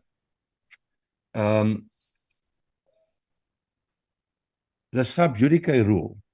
Chairperson, I would advise the people that raise that they bring themselves up to date with what exactly this rule is. And there, the Supreme Court of Appeal created a new test for us about the sub judice rule in 2007. Chairperson, and this is only, in a nutshell, it boils down to the fact that, the presiding officer, the judges or whoever, can maybe be influenced by what is being said. And I really, in South Africa, we don't really have, an incident like that. Our judges, I believe, they listened to the evidence in front of the court, and then they made their decisions and their judgments based on that. I don't agree with this, trying to hide behind this rule, and I don't think it's really applicable here. Thank you. Thank you, Honorable Terpanch. Honorable Sheikh Imam. Yeah, thank you very much, Chairperson. The issue of the South African that was trampled on and dragged in the car in Mozambique was not actually answered to. But based on what the minister has responded, and the commission and others, and I agree, you can't paint them all with the same brush. What measures is your department putting in place to protect your police officers from being brutally gunned down by ordinary civilians and criminals? And more importantly, from the public that seems to be attacking the police officers all the time, but not taking giving responsibility to those that are creating this conducive environment for criminals. So I want to know, what are you going to do as a department to protect your police officers from being gunned down, to protect their image and reputation as well, to ensure that they are working in an environment that they are not restricted, that they can't even defend themselves? Thank you. Thank you, honorable members. Honorable Whitfield, are you back? Okay. Minister, National Commissioner, ED. Thank you very much. Clearly, me and Ms. Majosi were not understanding each other. Indeed, South African police members are recruited from the very same society, the very same community. So we expect that they're not very far. They don't differ much on the behavior that South Africans are doing. I'm told that the apple doesn't fall far from the tree. Having said so, I went on to say, indeed, police must have some form of an upper hand of dealing with the matters after training. But I also said, we are enhancing the structures. I'm repeating myself. We are enhancing the structures that must help the police on their welfare and their mental kind of fare. I even said we're trying to get more psychologists in the organization. We're trying to get more social workers so that we do have the structures. I also said that those structures maybe at the present moment are not at the level where they're supposed to be able to take on board the challenge of our members that are frustrated. No ways one could say police can be assisted, police can be trained and taught to say their behavior must be a little bit above the ordinary, normal behavior of South Africans. So that is in scope. Maybe again, when we give about the training and all that, we are last month again, we passed the police that they passed out of the college, especially Umtata. There are 214 around the country. There are 500. Among those, there are these kind of people we're talking about, your social worker, your forensics, among those are the people that are going to enhance these structures, Honorable Majosi, to take on board the well-being and the welfare of the police, and any other thing to say to them. They are kept on the way where the structure and the organization is taking them on board. Indeed, I agree, we can't go house to house, but we are all public representatives. I would love to hear all us also making a call on the communities, not going house to house, making a call that they will have to understand that we are all part of dealing with the crime, their behavior and all that kind of thing. Wherever we speak, wherever we go, there's nothing wrong talking about that. But last point I made, and I'm making it again, those that police officers that deviate, get out of the normal way of behaving, there must be consequences. I'm using this word again, and they must be punished and be corrective where it's supposed to be corrective. So I think this is the answer I gave on the question of anger, and I made some other examples that South Africans, as they show some high degree of anger. When you are a mother and you kill 3 of your kids, you kill yourself. When you kill the father, you kill everybody, you kill the mother. So South Africans at the stage as a whole, I think as public representatives, we do have to make a clarion call to South Africans. The second one of Honorable Mr. Blache, these laws are there. It's not us who are sifting them and dissecting them. That's what the judges listen and not. Those, including in Parliament, I think I can't quote it verbatim, but I know that Parliament itself has got the rules on terms of on the terms of sub judice care. So those laws are there. We will follow them as they are, because you might prejudice your case, especially this is a public platform where we are. When people begin to ask there, you arm the opposition, the people that will be there, the lawyers and all. I don't think it would be correct. And until and unless they are removed, so long they are there, not hiding behind them, but respecting them. Thanks. Thank you, Minister. National Commissioner, you want to say something?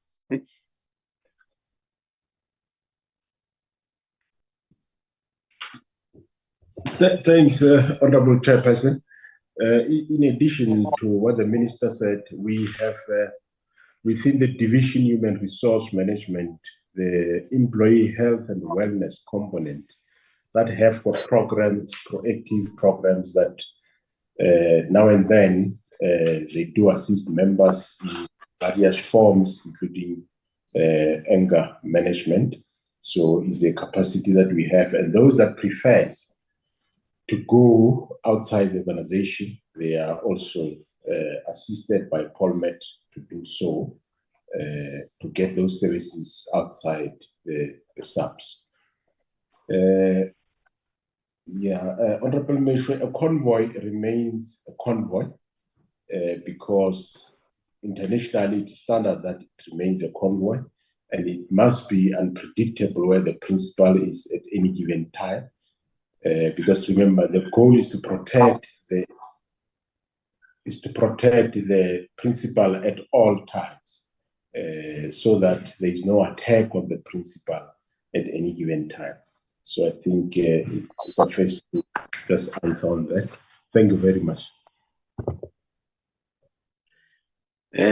National Commissioner, can you also address the issue of what are you doing? Do you have a program to protect your members against the attack, as asked by Honorable Shekima? Thanks, Honorable Chair. We do have a police safety strategy which takes the form of, firstly, We would recall that we put a program to refresh police members in terms of SWAT training, that is your tactical policing training, that includes use of firearms and self-defense. That is continuously being done towards members, especially members that are operational. That is regularly being done.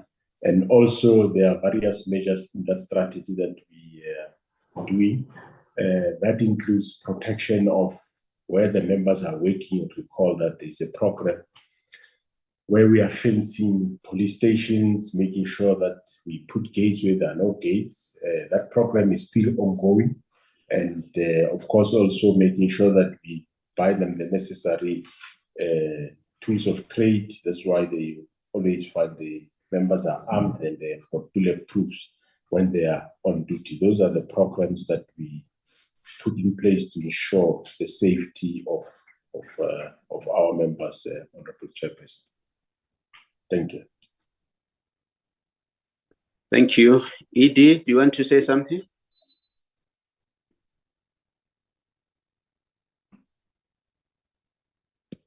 No, Chair, thanks. I'm covered. I think I'm covered. There's nothing specific for IPID in this instance. Thank you. Okay. Yeah. Thanks. Honorable members, we managed to request for an extension by 30 minutes of time. I'm not sure whether you want us to continue or you think it is not enough. Can I hear your views quickly, whether we continue or not? Chairperson? Yes.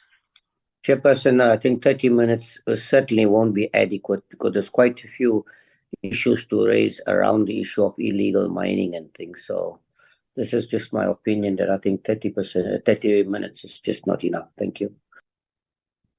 Okay. Honorable Terblanche? Chairperson, I support that view. Really, that is an issue that is also, that would require a lengthy discussion. And my recommendation is that we, keep that in mind and arrange for enough time to deal with that. Thank you. Honorable Majosi? Thanks, Chair. No, I think we are all on the same page. The next item, will need us to be very thorough on it, and 30 minutes will not be sufficient for us to finish. And I just wanted to check if maybe I closed my agenda. That was the only item left, or do we have more other items? Maybe we can deal with those ones that would not take more than 30 minutes, and then this one defer it to the next meeting. Thanks, Chair. Honorable Khoza?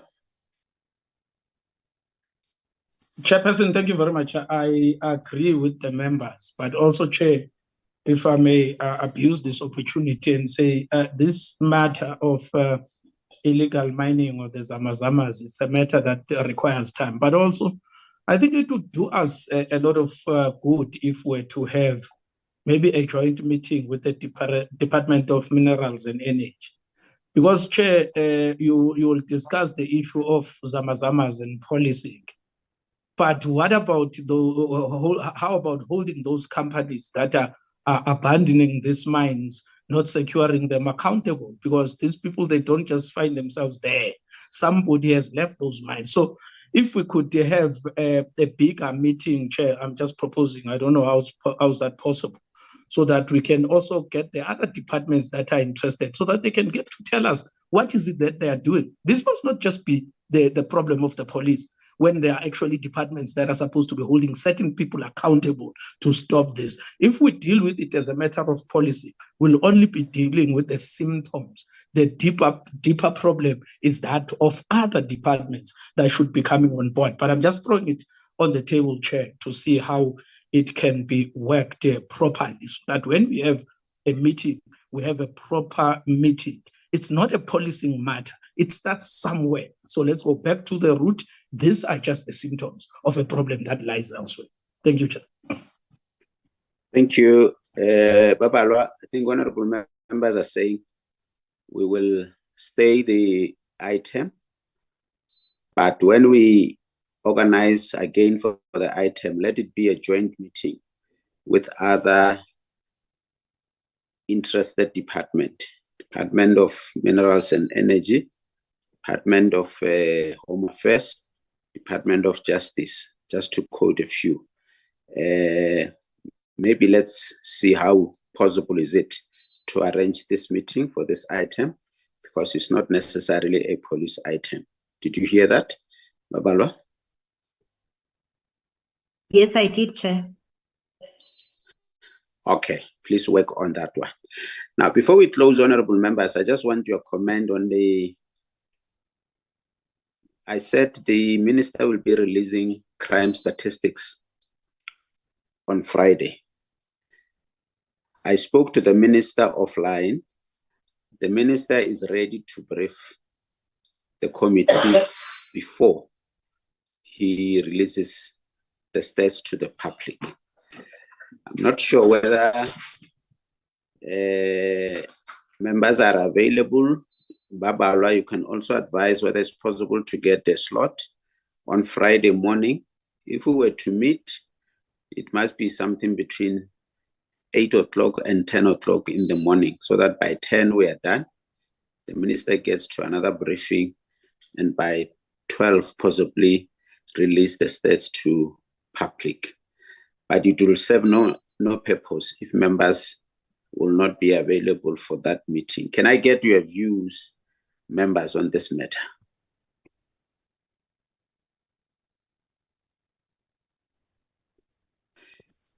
Chairperson,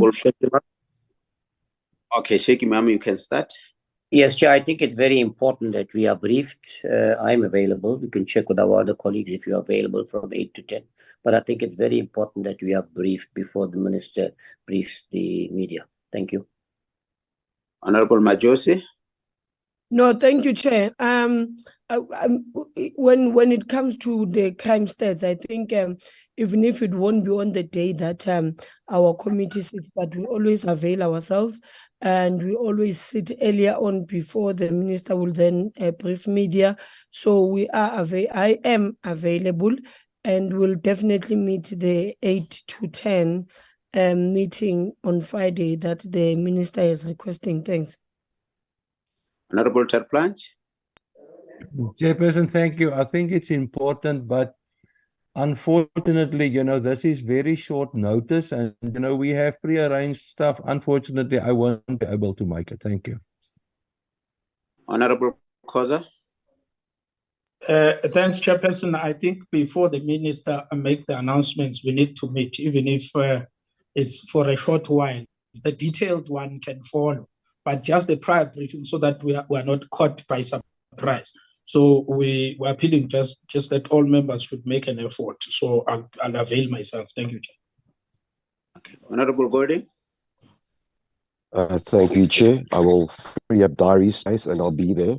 I'm echoing if there are any landmines in there that we need to know that we know prior. So I will be there. Thank you. Thank you. Honorable Minister, are you fine with that? Chair, maybe before this one, my hand was up. It looks like you can't read my hand from this machine I have. Yes. What has been raised, especially by Honorable Ubabkos, Chair, we have created a broader committee led by the JCPS cluster, where we've invited other different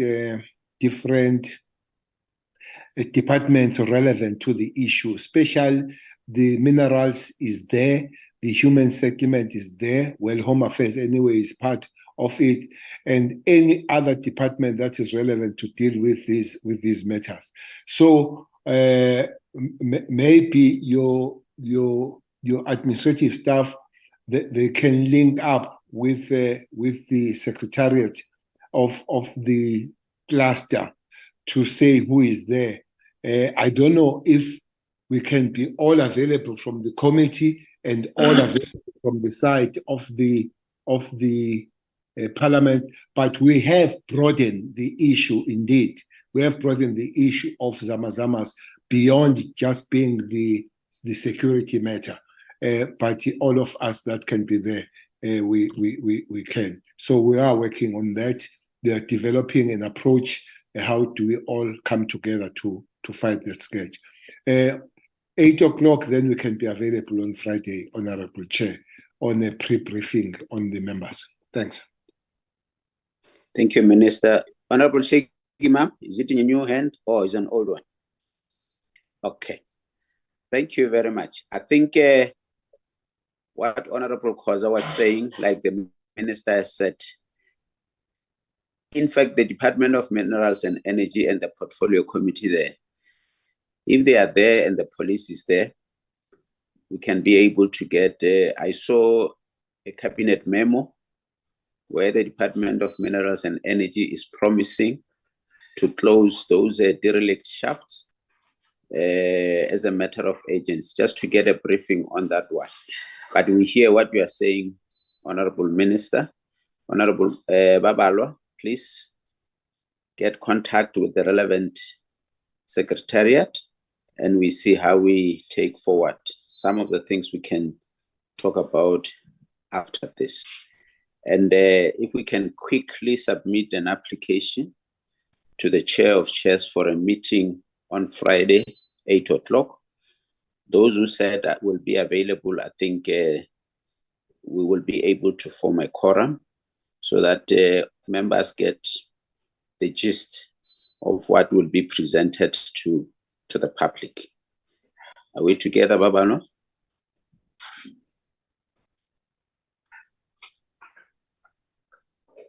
Babalwa? Yes, Chair, I will do that. I will send the application to the Office of the House Chair. Okay. Let's be ready to meet again on Friday. Tomorrow, 9:30, members are invited by the Transport Portfolio Committee to a meeting which will discuss in the main the crisis in Western Cape Town in particular, the standoff between the taxi industry and government of Cape Town and Western Cape. We are working on the issue of the IPID bill. It's a process which involves even the administration of Parliament. Somewhere we couldn't meet our targets as expected, but the process is on, and we're planning to have a meeting where members will be thoroughly briefed about this process. We received a letter from one member of the committee, and we are busy requesting a legal opinion with regard to the constitutionality of some of the clauses in the bill.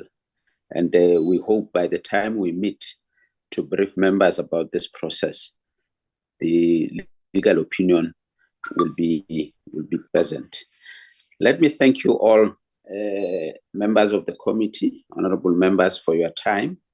I know you were expected to be with your constituency, but at least... Chairperson. Oh, Minister. Yes, I'm sorry. Again, my hand can't go through the gadget. Chair, yes. I see the tomorrow meeting that the portfolio. I don't know. Maybe through the National Commissioner that we can have the police management in the Western Cape, because let me tell you, the pressure that is on the police because of this taxi industry vis-a-vis the city of Cape Town problems. The sooner they resolve them, the better for all of us. Maybe the police can tell their side. Chairperson, that weekend, when there was this taxi strike, the upsurge of crime in Western Cape, especially the metro, the Cape Flats, was amazing, was terrible. It just was a hell of an upswing because all resources and concentrations, they moved away from the normal crime prevention operations, and the criminals, they found the space. So it a lot of pressure, and it ends up being the matter of the police when they don't resolve those matters. So maybe the provincial management led by provincial commissioner, who really are having tough time should these things not be resolved, maybe if they can be part of the meeting. Thank you, Chair. Okay, thank you, Minister. National Commissioner, it is in your hands. If you can, your office can communicate with the office of the Provincial Commissioner so that, if possible, they are part of the meeting tomorrow at 9:30. Yeah, if there's no, thank you very much, Minister, for that advice. Is there any other burning matter before we close? I don't see a hand. Thanks very much, Honorable Minister, Deputy Minister, National Commissioner and your staff, Dr. Riverlea and your staff, Executive Director IPID and your staff, and all that managed to join the meeting, the support staff of Parliament, of the Portfolio Committee. We really thank you for making time to attend to this meeting. You can see that we undermined the item, but really the item took a lot of our time. We agree that there will be issues that will be answered in writing. Please, National Commissioner, make sure that we do so that members can get the answers as requested. We took a resolution that will meet on Friday, 8 o'clock, to listen to get a briefing on crime statistics before they are released for the public. The administration will work on that one. We agreed that we need to rearrange a meeting to discuss the issue of Zamazamas and include other role players. And the minister has advised us as to who to contact. The administration will work on that so that we don't have a pile of issues. We address these issues as a matter of agency. Having said that, thanks very much. Enjoy the rest of your day. The meeting is then adjourned. Thank you, Chair. Thank you, Chair. Thank you, Chair. Thank you, Chair. I hope the Minister will tell us about the South African in Mozambique that was dragged and walked over, trampled and everything else. Thank you. Okay, Chair. Yeah, he's listening. I'm listening, Honorable Man. Thank you. Thank you. Thank you. Thank you, Minister.